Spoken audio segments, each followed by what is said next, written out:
Hello, parents. Welcome back to another episode of Parenting Teens with Dr. Cam.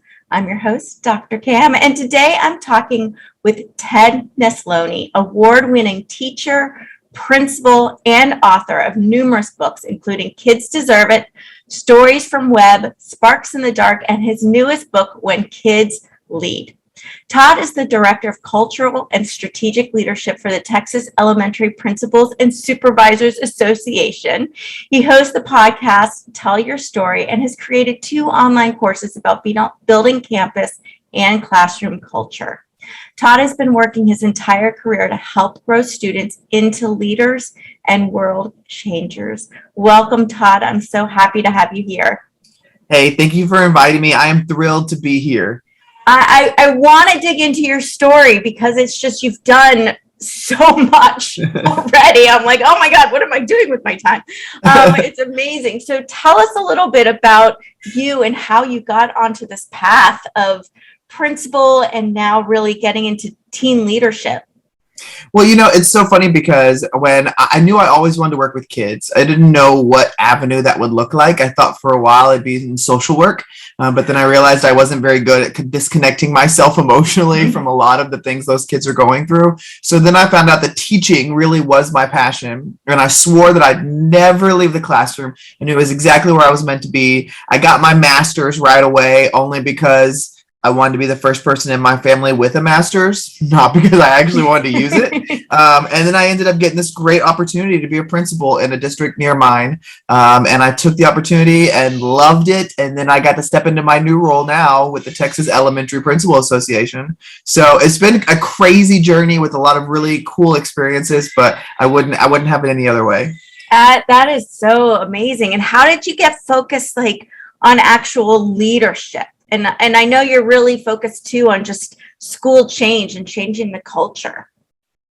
Well, it's so funny because as a classroom teacher, it was something that I always did naturally, and didn't really see it as anything different until I became a school principal and got to see a lot more different styles of teaching and learning and things like that. And so then I started realizing, okay, not everybody does it the same way. I think when we get in our mold of doing things, we think everybody knows what we know and everybody's doing it the way we're doing it.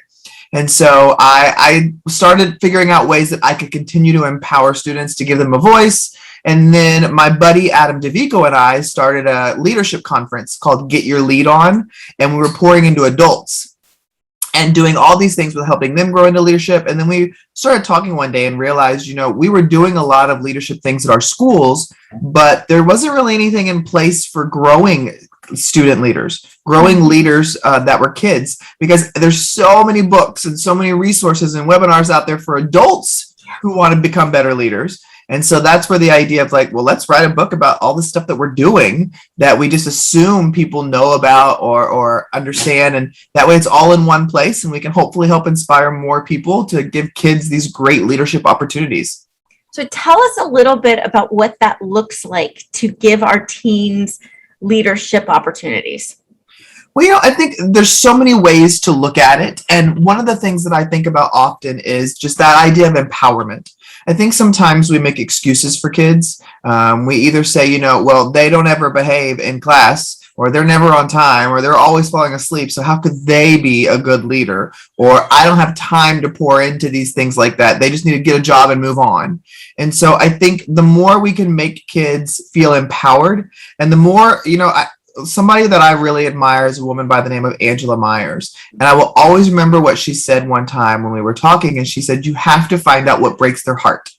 Once you find out what breaks their heart, what moves them, then that's what you can utilize to really find out what they're interested in and what they're willing to move heaven and earth to make happen. Yeah. I mean, I'm hearing some voices in my head of some parents I work with too, and I can hear them just saying, well, what moves their heart or breaks their heart is when we take their video games away, right? That's all I know. So how do we dig into that a little bit more? Does every teen have that ability, that there's leadership kind of traits or ability? Does it look differently? How do we tap into that? That's a great question. And I do believe that every student and every kid has that leadership ability in them, just like I believe every adult does. Now, we all have different things that we don't believe about ourselves that other people have to bring out in us. And I think a lot is the same of kids. Leadership does not look the same for every single teenager. It's not always the loudest person in the room. It doesn't always mean standing in front of a crowd and being able to give a rousing speech. It doesn't always mean somebody who can lead a group of 20 people.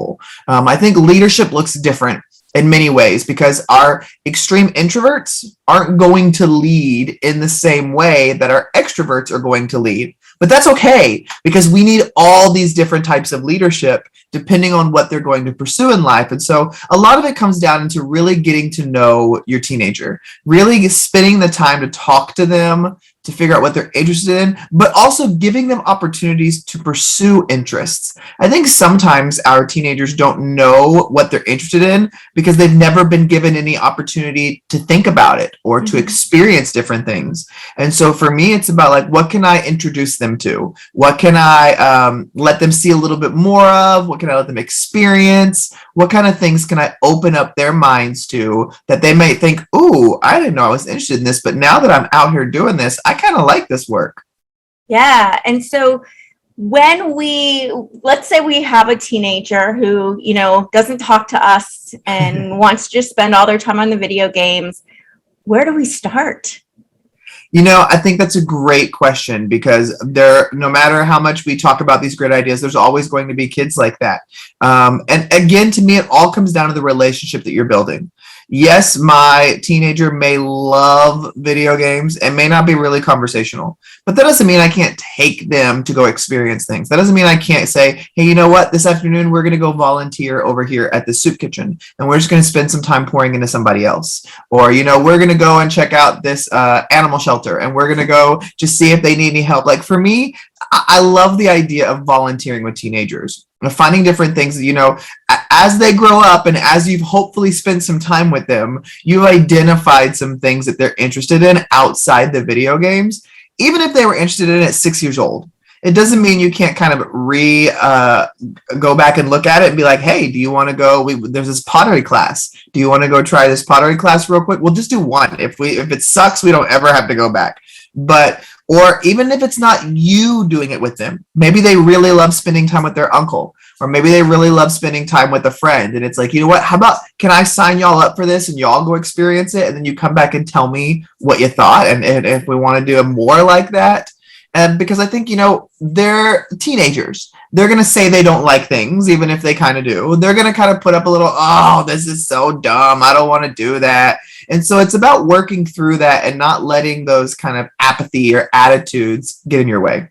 Right. Those are protective mechanisms, yes. Right? They're saving face ahead of time.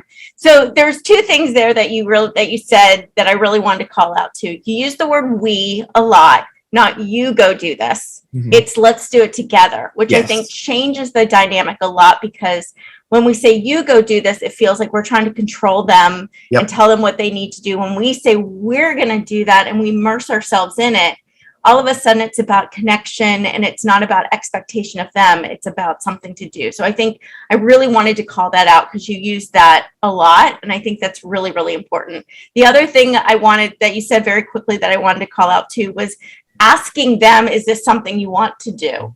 Because I've heard this multiple times too, where parents will see these great opportunities. They'll get so excited. They're like, oh my God, my teen will love this. They sign them up and then they're so disappointed because their teen's like, I didn't want to. And when I talk to the teen, it's not because they didn't want to do it. It's because their parents never asked them. And they feel like, why are you just... So I think those two things that you said in there, I just want to call out because I think they're really critical in making this succeed. Yeah. Well, it goes back to just talking to your teen because, Adam and I, when we released the book, When Kids Lead, we spent a lot of time afterwards doing a little podcast interviewing different teenagers who had done these fantastic things and who were leading in really cool ways because we wanted to see if there was some kind of universal thread between them. And as we talked to each one of them, the same thing came up in every single interview when we asked them, how are you successful in this? Or what advice would you give to others? And every single one of them said, when I had this crazy idea, or when I told my family member that I was interested in this, they empowered me right away. They didn't shut me down. They didn't say, we can't do that. That's a dumb idea. We don't have money for that. There's no way that's going to work. Even though this idea was crazy, they said, if that's what you want to do, we'll be behind you 100%, and we'll figure out a way to make it happen. And that doesn't mean there won't be mistakes along the way or failures along the way, but every one of them said the people around us empowered our dreams and told us we would work to pursue them, even if in the end we had to end up saying this just isn't going to work. Yeah. I love that. And I think I agree. I think that's so powerful. I know a lot of parents are going to be like, but my kid's idea is really crazy and it's never going to happen. And I don't want to set them up for disappointment. I've heard that. Like, I don't want them to follow these false beliefs that are going to set them up to be, to fall hard and to be disappointed. So what can you say to parents that have this need to protect their kids from that possible failure? Well, I think as every parent, we have that longing to protect. We don't want the people we love to hurt, whether that is our child, our spouse, or another family member. I mean, it doesn't feel good to see people you care about struggle and have disappointment. And so I think that's a natural inkling. But I have to remind myself too that, as an adult in my own personal life, I can think of 1,000 different ideas that I had that I thought were brilliant, and they did not work. Mm-hmm. And no matter how much I believed in them, they didn't work. But by me pursuing them and taking those risks, I learned something new about myself every time, and it led to me doing other things better. And so when I think about it with kids, and when I hear that conversation of, well, what if they fail? Or I already know this isn't going to work. Like, why do I even let them pursue this? I think about how you have to let them do that. Because what's great about you is if you are feeling like that, it means you're going to be involved, which means that when it does fail, because you're so convinced that it will, you will be there to support them in working through failure. Because the reality is they're going to have to work through failure in their adult life, and you won't always be there to support them or to help them through it, because they may not even tell you they failed at something in their adult life. But while they're teenagers and they're in your midst, and you have that opportunity to say, let's go, let's do this. And knowing in the back of your mind, it may not work, but I'm going to be there with them to walk alongside them every step of the way. So when they're crushed that their dream didn't take place, I can help them pick up the pieces and find something new, instead of saying, I told you, or we should have never done this. No, that's not the point. The point is, how do I work through failure? Be there to do it alongside them. Yeah. And now we're creating that sense of, we're preventing that fear of failure, right? Mm-hmm. Rather than like setting them up to be terrified of failure and saying, you can't try anything if there's a possibility of failure. Because now we're saying failure is the worst thing ever. Yep. Rather than saying, hey, let's see where this goes. Sure, failure may be one of the options, but that's okay.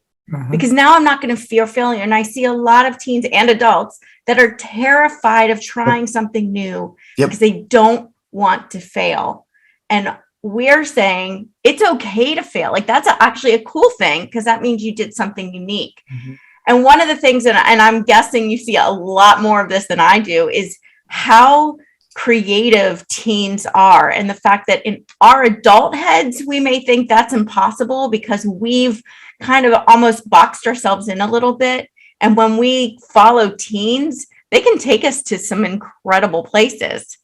It's funny you say that, because I don't just view that as a teen thing. Like, what I have been consistently blown away by. And it's funny because it's like I always need the reminders, because I forget, even after seeing something fantastic, I'll forget about it a year later and be like, oh, that kid's too young for that. They're not going to do that. And then I have to be reminded, wait, but last year, a kid even younger did something even more fantastic that I was making an excuse of. And so you're exactly right. I think so many times as an adult, we've lost that childlike imagination, that innocence, that wonder. And we have been sometimes hardened by life, that we have forgotten what it's like to care about something so deeply in our hearts that we do anything to pursue it. And our teenagers, have that ability in them because many of them haven't yet been hardened by life so much that they don't believe things are possible. And so they go out there and they're like, no, I can do this. Like, I'm going to go and start this company and make this much money and da-da-da. And it's like, we're thinking in our experiences, well, you're probably too young. I don't even know where you would begin. How are we going to get the money? But they're not even focused on any of that. They're so in love with the dream that they're ready to tackle any obstacle that comes in their way. Yeah. And I think that's amazing a thing, because as adults, we do get extremely practical. Yes. We're like, oh no, I don't want my kid to think that they can do anything, because they can't. Right. And I'm like, if everyone believed that, we would not have all the technology and be on the moon and do all these things. Those are kids that grew up to say, I can do whatever. Mm-hmm. And they did. So I think that's what's so amazing. So let's say you're now a parent and you're pumped up and you're like, I want to help my kid dream big, but my kid won't talk to me. Where do we start? I think we have to take out the idea of me. Sometimes because we're their parents, we think we have to be the deciding factor in opening that world for them. And I think we have to get out of that, and this may sound offensive, but that self-obsessed mindset of, well, I gave birth to them, or I adopted them, or I brought them into my home. I'm the one that wants to help them pursue their dream. I've been raising them for years. When in reality, you might not be the best person in that moment. And so depending on where your child is, you can still be involved in the process. But it might be that a cousin is the one that is invited in, or an uncle, or a teacher, or somebody else in the community is the person that really helps them dive into that passion and identify what it is in ways that they can lead. But you can be there along the way and you can provide support, but you may not be the point person, and that's okay. It's hard, because I know as parents, we want to be the point person. We want to be the most important person in our child's life, and we want to be involved in those experiences. But if we really love our teen, we have to be willing to say, I'm willing to put myself aside to make sure that they're set up for success. Yeah. One more question too, because I see a lot of parents who are worried because their teens already are in this negative mindset of they're already fearing failure and they're already coming up with an excuse for everything and not taking accountability, which is clearly anti-leadership, right? So how do we start helping kids kind of dig out of this deficit first? I really view the ultimate definition of leadership as servant leadership. And I think that when you begin to see how powerful a servant leader is, and you begin to watch how lives are changed when you pour into others, that's when you truly can identify the power of a leader. Mm-hmm. And I say that in saying that when you have teens who are broken, or teens who are disillusioned, or teens who don't feel like they are capable of making change or being anything more than they currently are, I use those opportunities to give them examples of pouring into others. Mm-hmm. So I mentioned it earlier. Maybe that's volunteering at a soup kitchen. Maybe that's going in and working at going and finding a foster home and asking if there's help you can do there. Going and seeing if Goodwill needs anything. Like, when you pour into others, you begin to feel better, because research has proven that when you show gratitude towards others, you actually increase your mood more than the person you're showing gratitude to. Mm-hmm. So the more that kids can pour into others and see how good it makes them feel, the more likely they are to pursue a passion that actually changes lives and that builds others up. Because from the teenagers that I talked with in the podcast series that I did, every one of them was emotionally impacted by something. Whether it was Joshua Williams, who saw a homeless person on the street and was so hurt that he didn't have food that he started an entire program to collect food and is now one of the largest in Florida that collects food. Or I think of I think she's 11 years old now. Her name's Chelsea. She was recently featured on CNN because she was working at, her parents took her to a homeless shelter to volunteer, and she saw other kids there, and she loves art. And all the kids there that she was talking to loved art too, but none of them had art supplies. So for Christmas one year, all she asked for her family was for art supplies to give to others. And now she runs a huge nonprofit that donates art supplies to adults and children all over the country. Or even I think of another little girl who's, and I say little, but she's 17, and she loves dogs. And after volunteering at a shelter one day, at an animal shelter, and seeing that there were so many cute dogs that weren't always getting the great treats, she started thinking, how can we get those dogs treats, but also make humans see the value in treating their dog? And she's like, well, humans like treats. So she went and has her own bakery now. Her parents rented this professional kitchen for her and everything, where she makes dogs and human treats that look exactly the same, but that you can enjoy a treat at the same time your pet is, but one is healthy for the animals and one is healthy for the people. And so all these came from these kids who their parents put them in a position where they were able to see somebody else who was in need, and they were able to pour into them and said, this feels so good helping this person. I want to do this more. I want to put myself aside and continue to make more people feel good about things that they're doing. Yeah, I think that's amazing. And I mean, not every kid is going to go out and start their own business. No. And that's okay too. And nor should they. No, exactly. That would be chaos. But but I think just the idea, all of those ideas were led by the kid. Yeah. It wasn't the parents saying, you should do this. It was the kid saying, I want to do this. And the parents saying, okay, how are you going to do it? Yeah, how are you going to do that?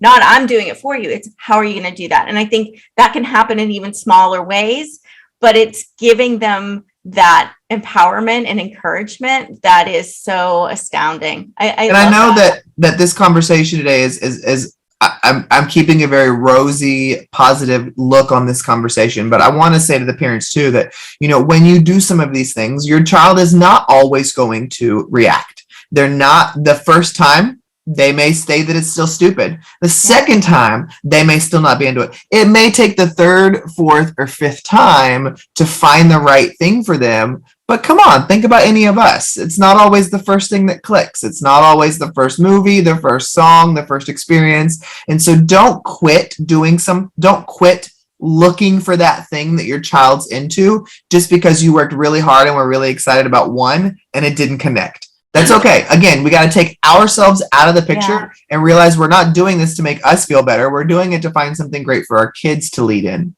I am really thankful you said that, because I think that is a really important point, is that when we talk about stuff like this, it's not about adding more expectations on our teens that they're just going to fall flat on and we're going to get disappointed. It's saying, there is a way to do it, but it does require patience. It's going to be different for every child, and to just stay persistent. And again, I love the idea of the we, and it's kind of like we go volunteer, right? Let's volunteer together. We're going as a family. They will probably show a lot of attitude going. But if you're going as a family, then they're coming along, right? And I see this a lot. The kids will get there, not every time, but the kids will get there and they'll actually end up really loving it. Doesn't mean they're going to not complain the next time. Right, but exactly. You get there and they do it, right? And they love it. And so it's to just keep trying and keep finding what's important, and extending that value by what you're doing as well. And if they don't want to go, then you go and you keep going, and then eventually they'll come with you. And I think that's really, really powerful stuff. So Todd, how do people find you and what you do? Yeah, well, the easiest way is just my website, toddnesloney.com. Don't worry about if you don't know how to spell my last name. Just go to Google and type in Todd Nesloney, the best way you know how, and it'll come up. But I've got all my social media links on there, so you can connect with me on the social media platform of your choice, as well as my blog, some videos, my courses, resources, my books, all kinds of things. Everything's all in one place for you. So that's definitely the easiest place to go. Perfect. And I'll have all those links in the show notes and everything. So before we go, any parting words of encouragement for parents with teenagers? I would say, nobody does it right the first time, and nobody has all the answers. In the end, you know your child. and you know how to reach them and how to have patience with them, even though many days it's really hard. And so what I would say is every single child has leadership ability in them. It may look very different than yours, and that's okay. But just continue to find what they're passionate about, what they're interested in, and continue to push them forward. I love that. Thank you so much, Todd. I'm so grateful you could join us today. Thank you. And thank you, parents, for taking time out of your busy day to spend with us. If you want to learn more about how to help your teens succeed, you can grab my free guide, 7 Secrets to Motivating Teens, at askdrcam.com/motivate-teens. Finally, if you enjoyed this episode and the helpful strategies Todd shared with us, please take a quick moment to rate and review. This helps other parents like you find the show. I encourage you to share it with a friend as well. Until next time, have a peaceful, positive, calm day.